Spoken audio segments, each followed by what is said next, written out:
जय हिंद फ्रेंड्स, आप लोग का फिर से एक नए वीडियो में स्वागत है।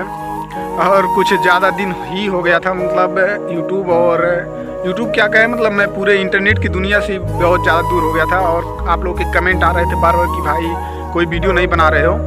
तो आज देखिए मैं मतलब अपने गाँव के जो बांध पर आया हूँ और मैंने सोचा आप लोगों के लिए एक वीडियो शूट कर लिया जाए। तो दोस्तों आज का वीडियो जो है ना बहुत ज़्यादा खास होने वाला है और मोटिवेशन और इमोशनल दोनों तरह का वीडियो है। तो आप लोग वीडियो को लास्ट तक देखिएगा।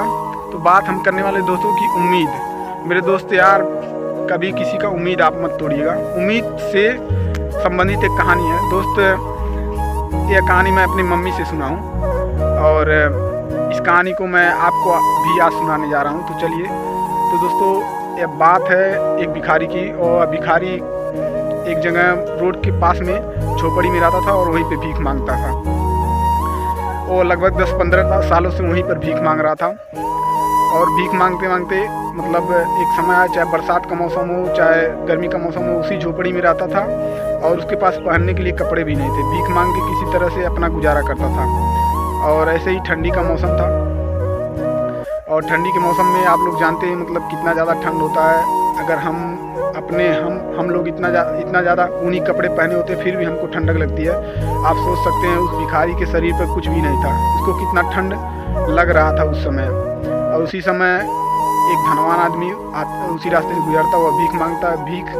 भिखारी को देखकर धनवान आदमी को दया आ जाती है और वह बोलता है तुम्हारे पास कपड़े नहीं हैं?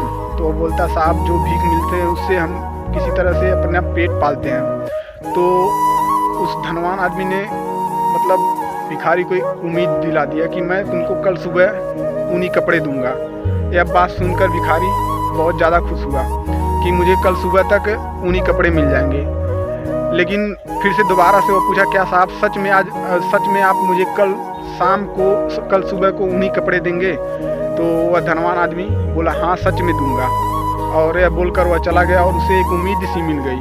और वह पूरे दिन मतलब यही सोचता रहा कल मुझे ऊनी कपड़े मिल जाएंगे। और इसी वजह से उसको ठंड लगने लगी, उसको एक उम्मीद मिल गई थी। दोस्तों ऐसा होता हमारे जीवन में, जब तक हमारे पास मतलब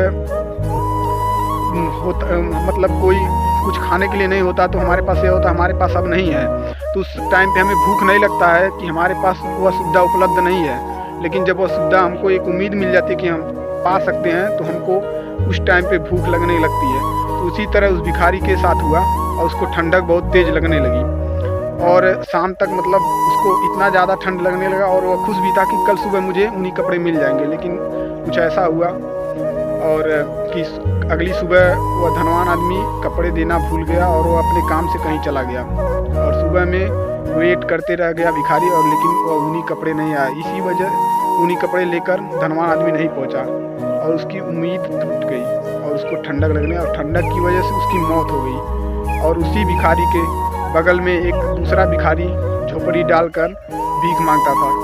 जब धनवान आदमी को अपने काम से छुट्टी मिली तो उसको याद आया यार मैंने वादा किया था भिखारी को ऊनी कपड़े देने का, लेकिन मैंने नहीं दिया। और वो तुरंत अपनी गाड़ी निकाला और तुरंत भिखारी के झोपड़ी पे पहुंचा। और जब तक पहुंचा तो वहाँ पर आके उसने देखा कि भिखारी की मौत हो चुकी थी। तो उस टाइम पे उसने जो उस भिखारी के बगल की झोपड़ी में भिखारी रहता था उससे पूछा कि मतलब इस बेचारे की मौत कैसी हुई? तो उस टाइम पे भिखारी ने कहा साहब आपने उसे एक उम्मीद दिला दिया था और जब तक उसके पास उम्मीद नहीं था तो उसको ठंड नहीं लग रही थी कि मेरे पास ऊनी कपड़े नहीं है। उसके पास कोई उम्मीद नहीं थी कि मुझे ऊनी कपड़े मिल सकते हैं। लेकिन आपने जब उसे बोल दिया कि मैं कल सुबह तुम्हें ऊनी कपड़े दूंगा, उसको एक नई उम्मीद सी मिल गई थी कि मुझे कल सुबह ऊनी कपड़े मिल जाएंगे, जिसकी वजह से उसको बहुत ज़्यादा ठंडक लगने लगी थी। और आपने उसे ऊनी कपड़े लाकर नहीं दिया तो उसकी मौत हो गई। तो मेरे दोस्त इस कहानी से आपको यह सीख मिलती है कि आप किसी के उम्मीद पर ना रहें। आप अपने आप में खूब मेहनत करें, जो आपके पास है उतने में खुश रहें।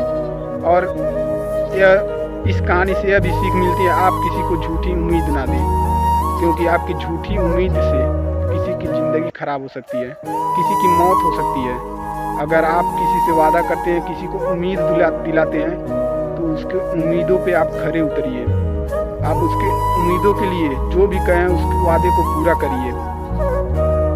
आज की कहानी से आपको यही सीख मिलती है। अगर आपको वीडियो अच्छी लगी हो तो चैनल को सब्सक्राइब कर लीजिएगा।